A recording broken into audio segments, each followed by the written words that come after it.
this is a list of many of the places the Trump administration has conducted raids to round up immigrants and arrest them and deport them. New York, Chicago, LA, Seattle, Philadelphia, Denver, Atlanta. At least thus far, the administration seems to be holding these raids predominantly, if not exclusively, in blue cities, in urban areas and parts of the country where more Democrats live than Republicans. For immigrant communities all over the country, the raids are thus far having what is presumably the intended terrorizing effect, making people start to think about whether it's safe to go to the grocery store, whether it's safe for their kids to go to school, about what they are going to do specifically if somebody knocks on their door. Our own Alex Wagner has been attending the Know Your Rights trainings that have been happening in Elizabeth, New Jersey, where immigrant communities have been learning and practicing what to do if, for example, ICE were to show up at your door one day. It's practical advice, it's step-by-step instructions about how to handle living in this moment of terrorizing uncertainty and fear. Do you think about ICE coming to knock on your front door? Sí. And do you think in that moment you'll know what to do? Ahora mismo estoy completamente segura de lo que se puede hacer y lo que no se debe hacer. Sí me da susto porque mi hijo pequeño corre a abrir la puerta sin mirar. Entonces la idea es que unidos en familia le expresemos a nuestros hijos, no importa la edad que tengan, para que ellos puedan saber cuál es la actitud que hay que tomar, no inyectarles miedo, sino al contrario, valor de unidad en familia, de que todos vamos a estar comprometidos y nada nos va a pasar, porque no debemos tener miedo. You have a son. How old is he? One is 11, one is 7, and my older is 24. For the two younger sons, have you talked to them about what's happening? Yes, they know. They listen outside in the school with other kids. And I explain to all my kids what's going on. Don't be afraid. Everything is gonna be okay. We are okay. You are okay. Don't open the door. In any case. You tell them they're safe, but you also say, don't open the door. So do they feel safe? I don't feel safe. Joining us now is the great Alex Wagner, who has been doing frontline reporting all over the country for this first 100 days of the new administration. Alex, I have been keeping your seat warm and trying to do right by you and holding down the fort while you have been out in Trump land. Thanks for being here. How's it been going? Oh, Rachel, it's tough out there. You know, I will say we talk a lot about how crushing this fear is, how omnipresent it is, the fact that sometimes the ICE agents may show up at schools or hospitals. They may show up at church. They may be wearing ICE uniforms. They may not. They may have a warrant. They may not. And certainly the communities, these marginalized communities that have been thrust into the shadows, feel terrified, right? That part is working. But at the same time, you know, these trainings that are happening across the country, led by community groups, are a form of empowerment that I honestly wasn't expecting to see, right? One of the things they do is they run these role-playing exercises for what immigrants should do if ICE comes to your door. And they literally have one immigrant play the ICE agent and one play, himself or herself. And they sort of map out a strategy for how to deal with ICE in ways that are constitutionally sound and lawful. And what's so amazing about it is it's a way for these people to confront what is their sort of darkest, basest fear in this moment, the knock on the door from ICE, and sort of figure out how they'll behave in that moment and come up with a plan. And I saw in the course of these trainings the way that people who were otherwise trepidatious and basically terrified came to sort of have agency over themselves and a feeling that acting as a community, they had some power in all of this. And I would love it if we could just take a listen to one of those trainings to give people a sense of what's happening on the other side of this. Yeah, please. So I'm going to paint the scene. Karine is in her home. She doesn't have a keyhole, but she does have a window. The door does have a lock. And there is nobody in the home that has a deportation order. So, con eso... Tac, tac, ¿no? Sí. Tac, tac. ¿Pueden abrir la puerta? ¿Pueden abrir la puerta? Andamos buscando una persona con nombre de Juana. Juana, ¿qué? Gutiérrez? No, acá no vive ninguna Juana Gutiérrez. Por favor, ¿puedes abrir la puerta? ¿Tiene una orden? Juana Gutiérrez, estamos buscando a Juana Gutiérrez. Aquí no vive ninguna Juana Gutiérrez. Muchísimas gracias a nuestros voluntarios.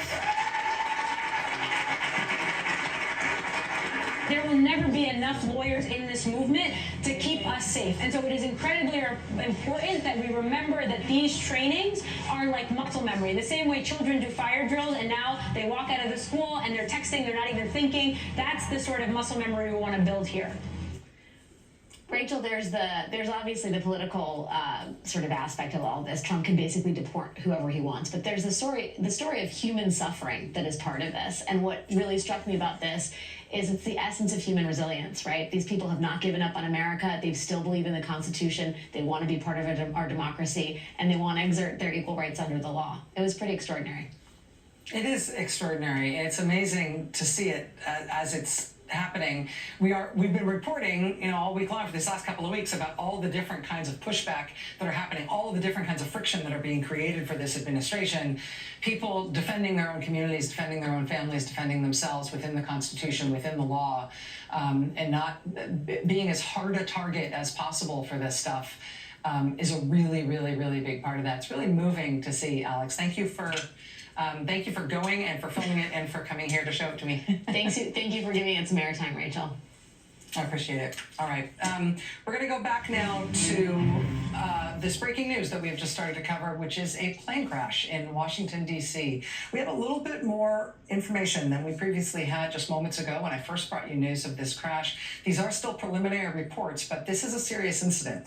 What we believe has happened here, again, according to preliminary reports, is that there has been a collision between an American Airlines regional jet, so a passenger plane, that was flying into DCA, flying into Reagan National Airport in Washington, D.C., the flight originated apparently in Wichita, Kansas. The collision was reportedly with a Black Hawk helicopter. And both the helicopter and the American Airlines regional jet are believed to be down in the Potomac River, where rescue operations are currently going on. Reagan National Airport is shut down because of this emergency right now. The Potomac River is very near to Reagan National Airport. These things are in very close proximity, but as you see here, there's a huge police, fire, EMS response. We're told that police fireboats are part of this operation, but they are trying to rescue people out of the Potomac, as far as we understand it right now. We have NBC News' Tom Costello on the phone now, NBC News senior correspondent Tom Costello. Tom, has anything I just said has the reporting gotten any further beyond what I just said, and is anything that I said inaccurate? No, you're absolutely 100% accurate, at least as of this moment. No surprise, Reagan Airport is now shut down as we are dealing with a major emergency here right on the Potomac at Reagan National Airport. As you mentioned, this is apparently a regional jet coming in from Wichita, and a regional jet can carry anywhere from 50 to 100 people, depending on how crowded it is, how busy it is, and then a Black Hawk helicopter. Anybody who's been to Reagan Airport, you know that there is a lot of military type of helicopter activity right over the river, right across the river, because of course we've got the helicopter base that handles everything for the White House, for the president, and then you've got an awful lot of diplomatic type of helicopter traffic up and down the river. So exactly how this happened, how we have this apparent collision midair over the Potomac River, and at this moment, we have reports that both the plane and the chopper are, in fact, in the water. It is a massive response. Complicated. It has been complicated by the fact that we have had a very icy Potomac River because it was so cold here over the past week. And Rachel, we had a horrific accident on one of the bridges last week between the district and Virginia where a truck went into the river, but because it was so covered in ice, the D.C. Fire Department's icebreaker ship is out of service. It's not even anywhere near D.C. right now. And as a result, that complicated the rescue efforts. I am hoping that the ice broke up enough over the last few days where we've had warmer temps, allowing these boats to get to the scene faster. That was a huge problem last week, and literally 2 people died, and the rescue response was delayed because of that lack of an icebreaker. As for this very moment, though, exactly how this happened, happened. We simply don't know at this hour. As you know, right on the Red River, anybody who's come into Reagan National Airport knows you come right over the river, and you have to avoid that very sensitive airspace over Washington, D.C., for example, over the White House, over the National Mall, over the Capitol. That's all restricted airspace. And so that forces air traffic to come down, either down the river from north to south or from south to north. We don't, at this hour, know precisely how this particular flight was coming in, the regional jet, and we don't know exactly if it was too far out over the river, a lot of unanswered questions, and immediately the concern is, are there people in the water who are alive? This is an all-out emergency of the highest order right now. I would also point out, for those who don't live in the D.C. area, there is a multi-agency mutual assist agreement on major incidents like this. So they're going to have not only, of course, the airport fire rescue teams, they're also going to have the D.C. Fire and Rescue. They're going to get Arlington and Alexandria from Virginia, probably even Montgomery County from Maryland, all responding in. This would be the highest priority, and you can imagine the mutual aid response is going to be, really of a high magnitude. Tom, as we've been talking, we've been observing some of the public comments that have been made, particularly by elected officials who represent Kansas. Again, we believe that this American Airlines regional jet this flight originated in Kansas, potentially in Wichita, Kansas. Senator Jerry Moran from Kansas has just posted online, learning that a plane inbound from Kansas was involved in a crash at DCA. He says, I am in contact with authorities. Please join me in praying for all involved. I mentioned that because it would seem to indicate at least be some corroboration of the idea that this jet was from Kansas in terms of where it started. Tom, let me just ask you what you were describing about the two aircraft that we believe were involved here. A Black Hawk helicopter, the American Airlines regional jet, which, as you know, is a jet of a size that can carry 50 to 100 people, generally speaking, categorically speaking. We have no idea how many people were on board that jet at this point. Yeah. Is air traffic control at DCA more complex than it would be at other airports of that size because of the confluence of military and diplomatic travel, the involvement of things like Black Hawk helicopters, along with commercial and private air? I think that's accurate, yeah. I mean, listen, I think, and we've also had a series of close calls here at Reagan Airport over the last couple of years, in which planes got way too close to each other and had to wave off. And can I just draw your attention to the fact that we are just now getting an FAA statement that, in fact, a Bombardier CRJ-700 regional jet collided in midair with a Sikorsky H-60 helicopter while on approach to runway 33 at Reagan Washington Airport, 9 p.m. local time, and this was operating as Flight 5342 for American, leaving Wichita, Kansas, inbound to Reagan Airport. And obviously, according to the FAA, both the FAA and NTSB will investigate. The priority at this moment is saving lives and getting as many assets as possible out there onto the river, whether that's DC Fire and Rescue, Arlington, Alexandria, whoever is available, whoever has rescue boats available, get them in the water as fast as possible. And this harkens back, in my mind, I would tell you, Rachel, back to the early 80s when we had a plane go down in the Potomac River. And it was a plane that literally had left Reagan Airport, and it was at the time called National Airport, had not been properly de-iced. It hit the bridge and went into the river and killed an awful lot of people. I'd have to go back and look at how many. But since then, that was one of the many reasons that de-icing equipment became standard on planes. Nonetheless, we haven't had any sort of an accident like this at Reagan Airport since then, since the early 80s. This is extremely serious. Tom, I want to put up something on screen here that I've just been told. I have not seen this. We're going to be showing to our viewers and seeing it here for the first time. This is from EarthCam. It's some footage that may show the actual collision. Let's just watch here and see what we can see. And we're seeing this as you are. Oh, yes. The crash there. in the center of your screens or toward the right. Again, what the FAA is saying that we are seeing here is the midair collision of a Bombardier CRJ 700 regional jet. It was American Airlines Flight 5342 from Wichita to Washington, D.C., colliding midair with a Sikorsky H-60 helicopter as the plane was on approach to land at runway 33 at Reagan Washington National Airport. We've got the FAA and NTSB investigating, the NTSB leading the investigation. We've got what appears to be a rescue effort underway with these aircraft and their passengers potentially being in the icy Potomac River right now, and that rescue operation being not only massive but incredibly urgent, in part because of the freezing temperatures both in that water and just generally in Washington, D.C. right now. Tom, looking at this footage from EarthCam, can you tell anything more? Can you say anything to our viewers in terms of how to interpret what they're seeing here? Well, I really can't, Rachel. And I'm looking at it with you, and all I can really discern from that is that there was some sort of clearly an explosion from a midair contact, hitting each other. Now, it looks to me like it's a smaller vehicle, a smaller craft that comes from behind and hits the bigger one.